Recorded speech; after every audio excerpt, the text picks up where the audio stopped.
जो हंसा सतगुरु के होई, राखे ममता छोड़े। साहब कहते हैं जो जीव संत सदगुरु के सानिध्य में रह करके उनके दिशा निर्देश के अनुसार जीवन जीता है, वो ममता को छोड़ करके जीवन व्यतीत करता है। ममता, मोह, यही तो दुख का जबरदस्त कारण है। तो यहाँ साहब कहते हैं राखे ममता छोड़े। तथागत बुद्ध ने कहा है कि जिसको 100 प्रिय है उसको 100 दुख है, जिसको 50 प्रिय है उसको 50 दुख है, जिसको 5 प्रिय है उसको 5 दुख है, जिसको 2 प्रिय है उसको 2 दुख है, जिसको 1 प्रिय है उसको 1 दुख है, जिसको कोई प्रिय नहीं है उसको कोई दुख नहीं है। सतगुरु कबीर ने एक ही पंक्ति में कह डाला, कहीं कबीर सोई उबरे जाहि न मोह समाए। इस संसार सागर में डूबने से वही बच सकता है जिसके मन में किसी प्राणी और पदार्थ के लिए मोह ममता न हो। गोस्वामी जी ने भी कहा, मोह सकल व्याधीन कर मूला। मानस में बात आई, मोह सारे दुखों का मूल है, मूल जड़, उद्गम स्थल।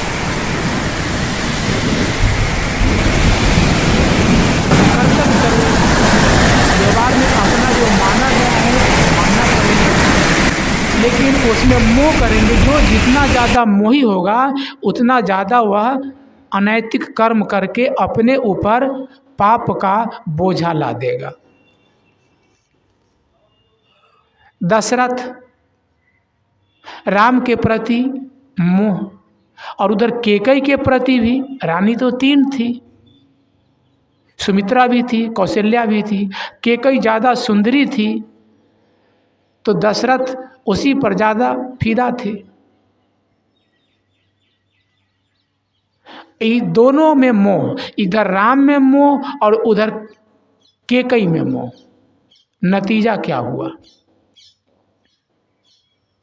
कैकेयी ने ऐसा शिकंजा कसा, ये भी ऐसी चालाकी किए कि भरत के अनुपस्थिति में राम को राज तिलक देना चाहे, क्योंकि राम में मोह था।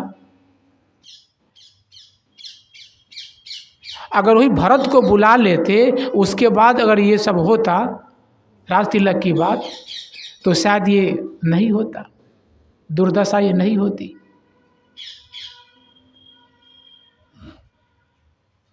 तो कैकेयी में मोह किए तो कैकेयी ने राजा दशरथ को ऐसे शिकंजा में कसा कि मूर्छित हो गए। ऐसा मूर्छा लगा, ऐसे हार्ट अटैक किया कि हार्ट फेले हो गया रात भर में।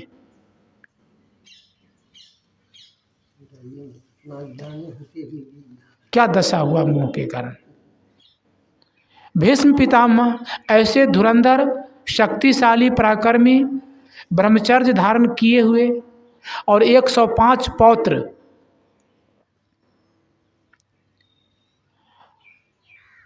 उसमें मोह करते हुए दुर्योधन को जानते थे कि ये गलत कर रहा है। हस्तिनापुर की सुरक्षा के लिए अपने प्रतिज्ञा में मोह, परिणाम क्या हुआ? हस्तिनापुर को सुरक्षा करने के चक्कर में अपने को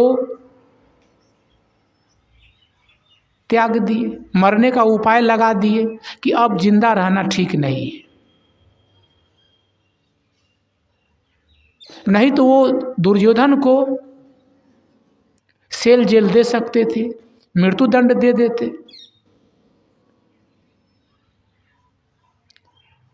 धृतराष्ट्र, कम से कम जो मीटिंग हुई उसमें द्रोणाचार्य है, कुलगुरु कृपाचार्य है, भीष्म पितामह हैं और सब मंत्रीगण हैं। विदुर तो खैर वो तो थे ही, वो तो कहे थे, लेकिन उनका बात को तो कोई वैल्यू दिया नहीं। धृतराष्ट्र आंख से अंधा था ही, विवेक रूपी नेत्र से भी अंधा था। इतना मोही, नतीजा क्या हुआ? किसी को नहीं बचा पाया, सबको कटवा दिया 18 दिन की लड़ाई में। कौन बचा? पांचों पांडव के अलावा उसका बेटा, भतीजा, ससुर, सब सारे रिश्ते नाते वाले सब कट के मर गए। पांचों पांडव, द्रौपदी,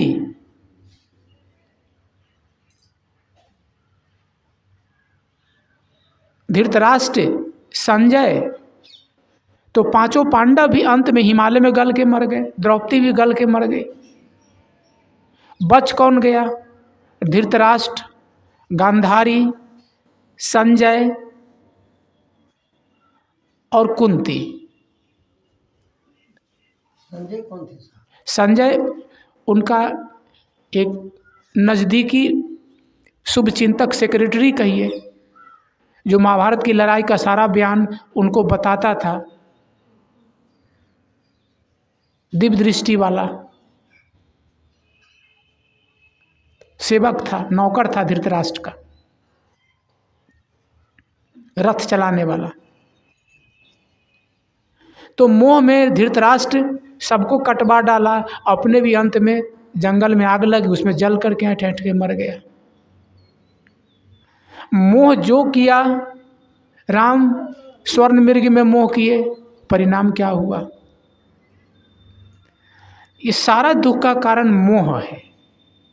इसीलिए यहाँ साहब कहते हैं, जो हंसा सतगुरु की होई, जो संत सदगुरु की आज्ञा का पालन करता है, उनमें समर्पित हो जाता है, वो मोह को त्यागने का काम करता है। ये मोह ही जबरदस्त रस्सी है, इसी को विवेक विचार से, स्वाध्याय से, सत्संग से, साधना से गलाने का काम करता है। और जब मोह मिटा तब कौन सा दुख रहेगा? थोड़ा बहुत शारीरिक कष्ट रहेगा जो शरीर के साथ खत्म हो जाएगा, या उसके पहले भी दवा पानी करेंगे तो औषध से रोग ठीक हो जाता है। खास बात है मन का रोग। यही भोग की लिप्सा, आसक्ति, और इसी में कामना मुख्य है, इसी में राग द्वेष छल छद्म सब आ जाता है। कहे कबीर सुनो भाई साधो, बचो गुरु की ओर रे। साहब कहते हैं, ए भाई, अगर तुम बचना चाहते हो तो गुरु की तरफ जाओ। एक बाहरी गुरु, संत गुरु, सदगुरु, जो अपने उपदेश और पवित्र रहनी से प्रेरित करते हैं, और दूसरा गुरु अपना स्वरूप, उसमें अपने मन को लगाओ, इसी से बच सकते हैं। जो दाना कील के पास चिपक जाता है, चक्की में वो पिसाता नहीं है। जो कील के पास नहीं गया वही पिसाता है। जो मनुष्य अपने अंतरात्मा रूपी कील के पास नहीं लौटा तो कहाँ है? तमाम तीर्थ, मूरत, व्रत, उपवास उसमें दौड़ लगाता है, तो पिसाना पक्का है। अभी पिसा रहा है,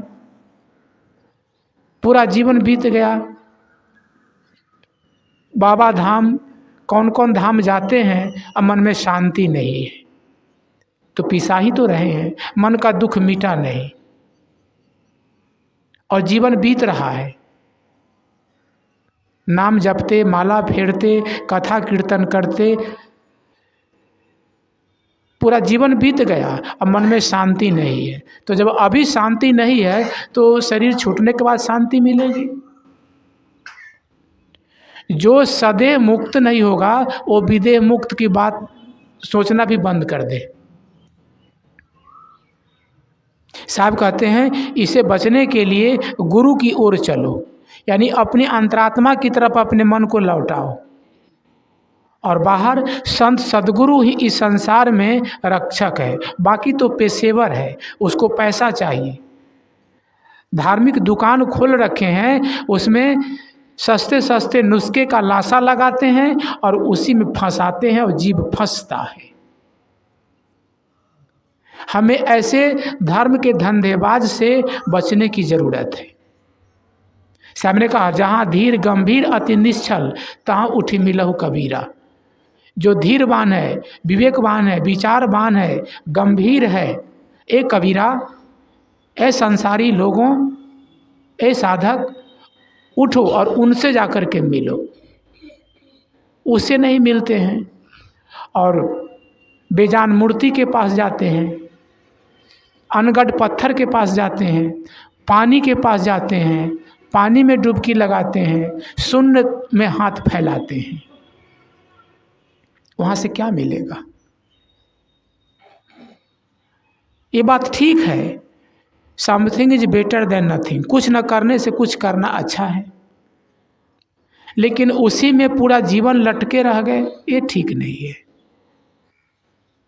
आगे विचारवान संत महात्माओं के पास जाने की ज़रूरत है। वहाँ से आत्म अनात्म बंध मोक्ष स्वपर प्रकृति पुरुष इसके रहस्य को जानने की ज़रूरत है। फिर जान करके अपने कर्मों को सुधार करना चाहिए।